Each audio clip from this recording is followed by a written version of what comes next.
Hi there, Rachel Bradley here, licensed principal real estate broker in the beautiful state of Oregon. Today I wanted to dive into the latest RMLS Action Report.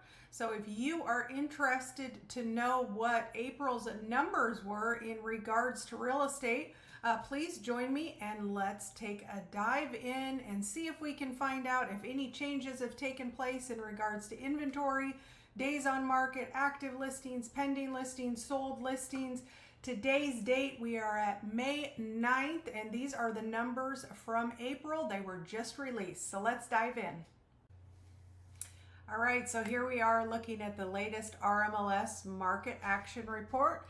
These numbers are from April 2025, and today's date is May 9th. These numbers were just released. So let's take a look at the numbers for the Portland metro area in April and see if we can see any changes taking place in our real estate market.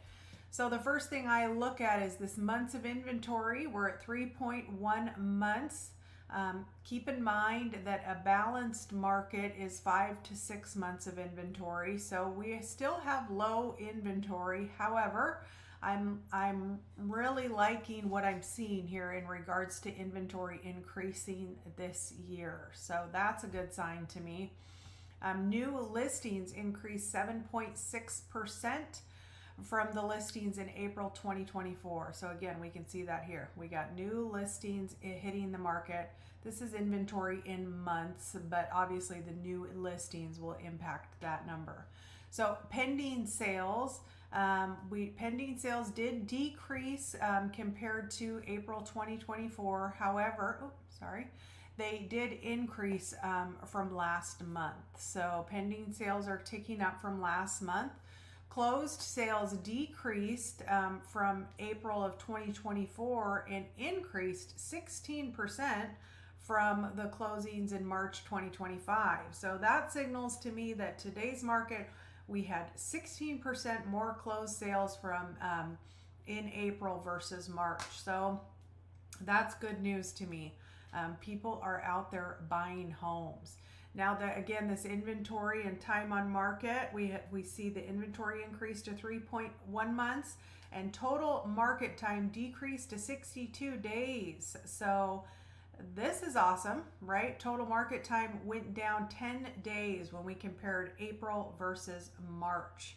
So that means properties are moving a little bit faster, which I love to see. This is, typically your strong buying season are in these spring and summer months. So it's good to see that people are getting out to the market and that homes just dropped. That days on market dropped 10 days. We'll take it. I like to see that. Now, if we compare the year over date summary, this is great, right? Comparing the first 4 months of 2025 to the same period in 2024, listings increased 6.5%, pending sales increased 0.7, a little bit, and closed sales increased 4.7. So this to me looks like things are kind of starting to move a little bit faster in the Portland metro area. And I think some people that have been holding these last couple years are trying to wait out the market, wait to see what happens.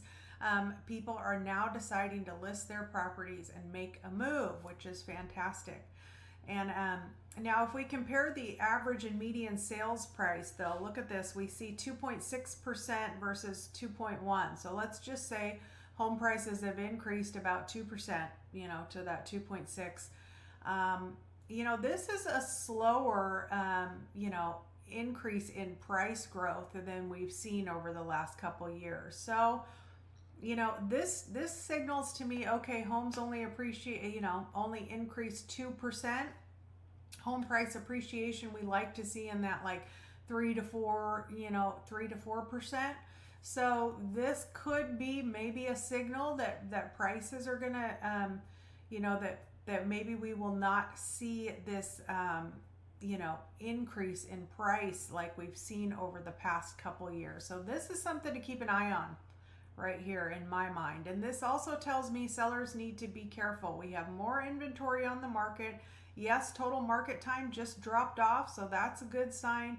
However, this makes me wonder if prices might come down a little bit. So just something to keep an eye on.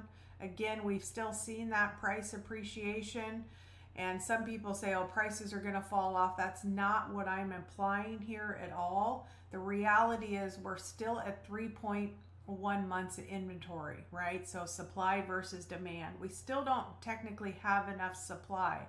However, this is just an interesting metric to keep your eye on, because again, we only saw that the average sales price increased 2.6% year over year. So something to keep an eye on. Now here, we can see that, the residential sales by price range, and the sweet spot, if you will, is right between this 3 to about 700,000. We can see that takes up about 60% of the market right there. So 60% of people buying homes are trying to buy in this price range. If we bring it up to 8, we're at almost 70%.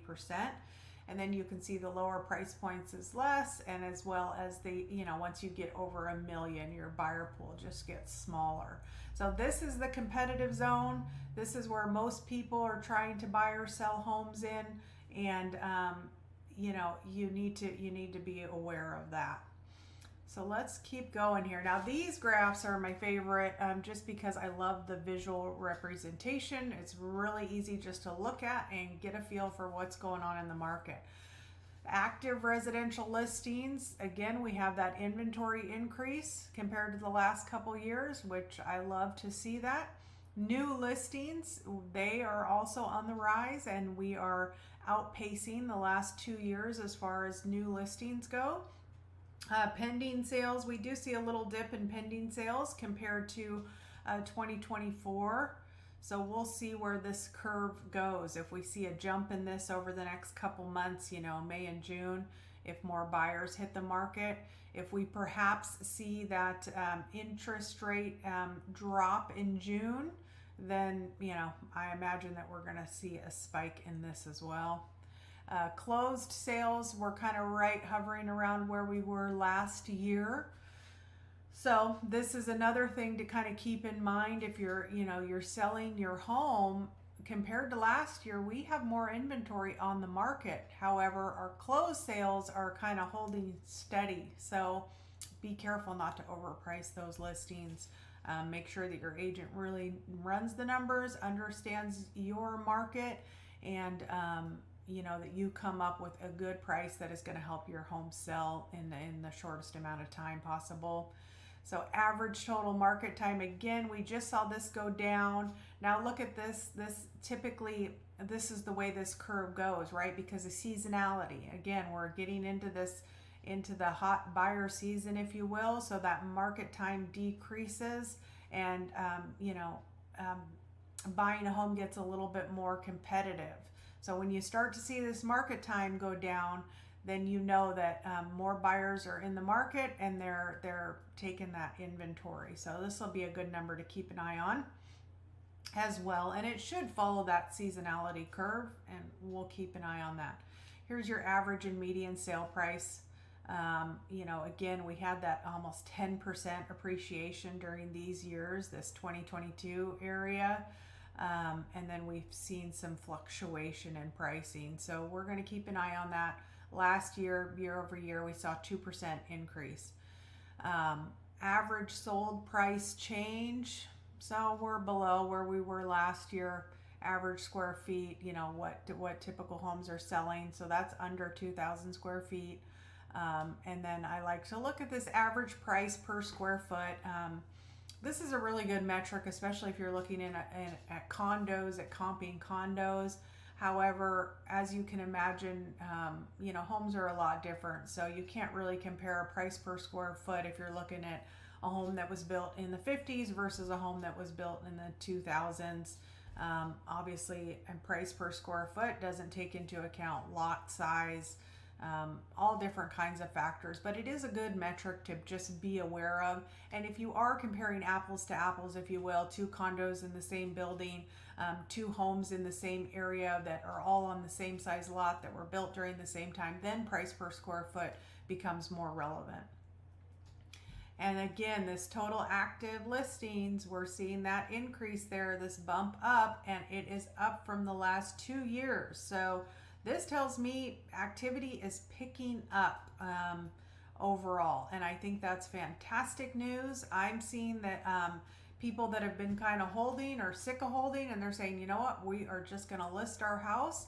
And also some buyers that have been kind of waiting are getting sick of waiting and coming off of the sidelines and jumping into the market. So if you would like a copy of this report, feel free to just email me or give me a call. My phone number is listed on my bio. You can even just send me a text message and I can email you this full report. If you would like a market report on a certain area, if say you have a home in Happy Valley or in Canby or in a certain zip code in Portland, I can send you a more specific market report for that particular area, because the areas are different. Homes in Milwaukie sell at a pace different than homes in Happy Valley. So if I can be of help at all, also feel free to reach out. I'm always happy to help and always happy to talk real estate. Take care.